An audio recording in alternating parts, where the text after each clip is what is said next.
The benefits of regenerative farming, moving to regenerative agriculture, are myriad, myriad.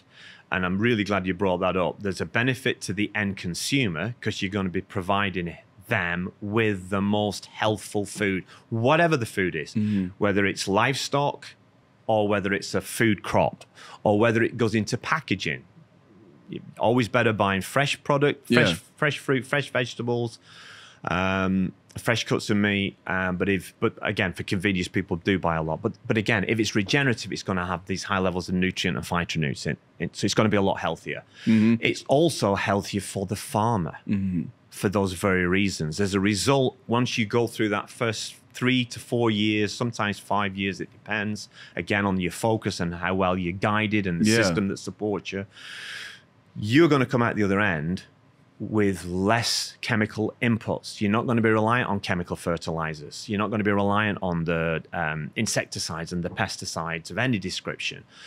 You're not going to be reliant on having to throw machines out into your field all the time because a lot of that will be being taken care of naturally. Sounds a little bit like pie in the sky magic, but it's not. It's back to nature. And you mentioned this earlier, is this a new phenomenon? It's starting to take off now. It's starting to get well known in the last, I would say, 3 to 5 years, because big food and big ag and big chem even has woken up to regenerative agriculture. The laggard at the moment is the farmer, because the farmers have been farming, as I said, multi-generational. They've been farming in a conventional mindset. Those that are still around are either doing it successfully and profitably. So why would you want to risk changing your profitable, successful model? And that certainly applies to the big boys who've consolidated the small and medium-sized farms and have got these ginormous farm operations, which are built at scale, economies of scale. For the small and medium-sized farmers, however, they're the ones who've had the pinch. And they're the ones that I would like to reach out to primarily to say there's an alternate way of doing this. Got it. North Carolina, I heard our commissioner for NCDA speak on 3 occasions this year, Steve Troxler, who's not just our commissioner for agriculture in North Carolina, he's a passionate farmer. He's been a farmer for generations as well, passionate about supporting North Carolina agriculture. And one of the key things that he raised as a challenge for agriculture in North Carolina in the years ahead, in the next decade, is development, residential and business development. Taking away from available land. Huge lick. This is the best state in the union. Come on, guys, you've got to say that. I only moved here because of a young lady, not a young lady, my lady wife brought me here in the first place, but I'm a traveling man, so I never expected to last more than 5 years, and that was 2008.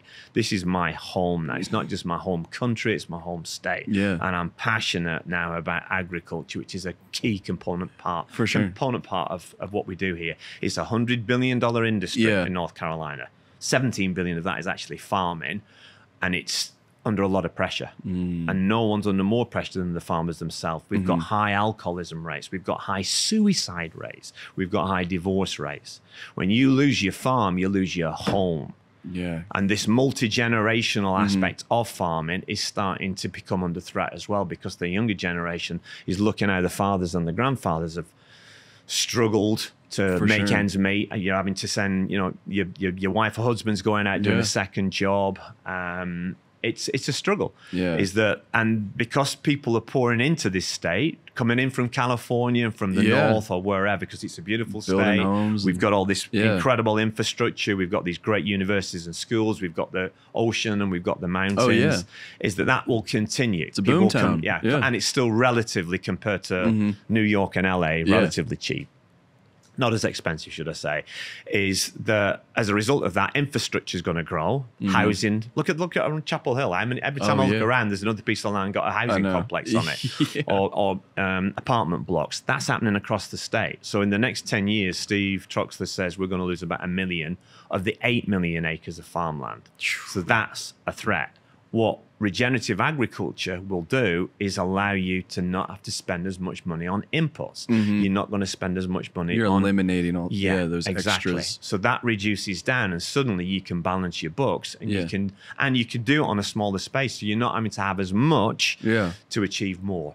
Interesting. Right? And that's been proven out now over the last 15 years. So people, the movers and groovers, the lions of the movement, the pioneers in this movement, I've mentioned to you offline before, Gabe Brown, I call him the godfather of regenerative agriculture, an absolute monumental guy who came into it, wasn't from farming stock himself, I believe. He took over the family farm and was struggling like every other, like many, not every other farmer, many farmers do struggle. And he was introduced to regenerative agriculture, then he applied it, and then he applied his mind and his intelligence to it, and he suddenly turned it around and created a very profitable, again, that's a separate story for another stage. What he did with his farm up in North Dakota was just phenomenal.